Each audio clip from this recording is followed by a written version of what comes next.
We revolve around how we feel. Happiness, sadness, and every emotion in between make up much of each and every being's lives. Balance of these emotions have always proven to be important, but what happens when the balance is no longer there? For years now, bipolar disorder has been widely thought of as merely an emotional imbalance that one experiences from time to time, with minimal further scientific depth. Recent research, however, shows that the biological breakdown states otherwise and that there is far more than what lies on the surface.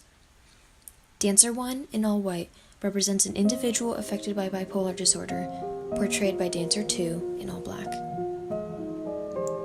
In the depressive state, there are many common symptoms: feeling hopeless, sad, or down, and forgetting things, even feeling like you're leaving pieces of yourself behind. In the depressive state, Dancer 1 is at a loss. She's blindfolded by the effects that bipolar disorder, Dancer 2, has brought upon her, and the color of Dancer 2's attire. This represents the idea that she feels unable to see clearly and find her way in her world when she's at this stage. Bipolar depression oftentimes controls much of one's life, allowing the affected individual to have little energy, being unable to concentrate, and a decrease in motivation. For most patients with bipolar disorder in this phase, the condition is either misdiagnosed for other conditions, or medication proves to be ineffective. This state can potentially lead to self-isolating tendencies, insomniatic tendencies, eating disorder tendencies, and eventually, exhausted bonds with other people. Exhaustion up until the manic phase. After the light switched to red and the manic phase begins, she removes her blindfold as she now feels she can do anything, find her own path, and see clearly enough in order to navigate her own world. In the manic phase, Dancer 1 shows signs of irritability, pacing, poor choice-making, and risk-taking. Those with the condition display high energy, reduced need for sleep, and loss of touch with reality.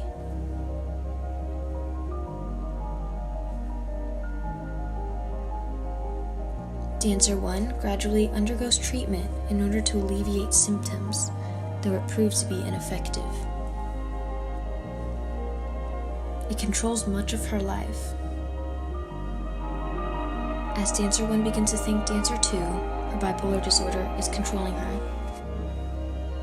she finally overcomes it, and manic system cease.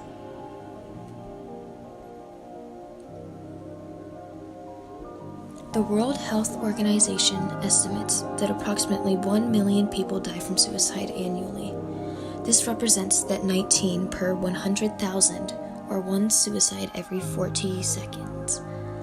The WHO also estimated that around 18% of bipolar individuals eventually commit suicide.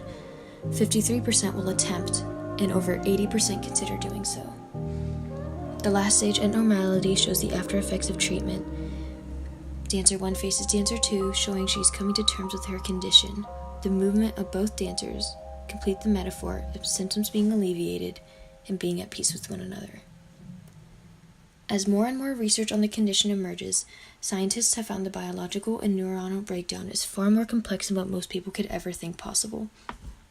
The following reverse section, Dancer 1 in all white and Dancer 2 in all black, will now represent the interactions between certain chemicals, neurons, and hormones in the brain of a bipolar-affected patient throughout each stage.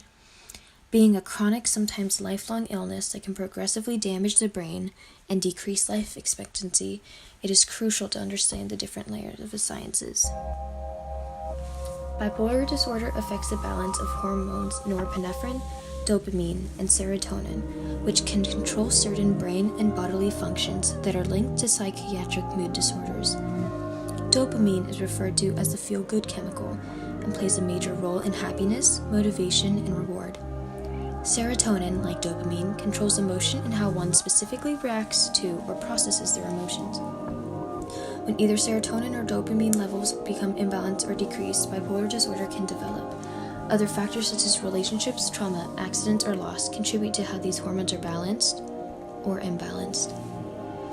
In the manic phase, the brain uses various number of chemical messengers in order to send signals to other parts of the brain. They start at one place, then go to another, then another, traveling and linking in various parts of the hippocampus where neurotransmitters and neurohormones are sent in between gaps called synapses. Each neurohormone depends on the other to carry out its proper function. The constant and complex messages being sent out throughout the brain is typically at a relative pace. However, during a manic episode, the neurons and hormones react in different ways. An unbalanced ratio of hormones leads to excessive triggering in other areas, sending messages throughout the wrong way. Dopamine, serotonin, and norepinephrine levels tend to increase rapidly during this stage. The limbic system, amygdala, and cingulate gyrus are affected, and all play a major role in processing emotional experiences. It is when a depressive phase occurs that levels transition to become lower than normal. The same connection remained during the depressive phase. They still connect, however, they move slower and are imbalanced levels, lower than normal. Science shows the dopamine, serotonin, and norepinephrine levels drop to an alarming area, which begins to trigger the depressive phase that the patient is feeling. And like the manic stage, once again, an unbalanced ratio of hormones leads to excessive triggering in other areas, sending messages throughout the wrong way. Treatments such as TMS and electroconvulsive therapy send magnetic or electrical currents to the brain in order to trigger different areas to react. If left untreated, recent research shows that over time, the brain and its neuronal functions begin to slow down and deteriorate. Bipolar disorder can reduce one's lifespan as much as 11 years. With not many effective medications and such an alarming statistic, the study of alleviating symptoms in regards to bipolar disorder will forever be important.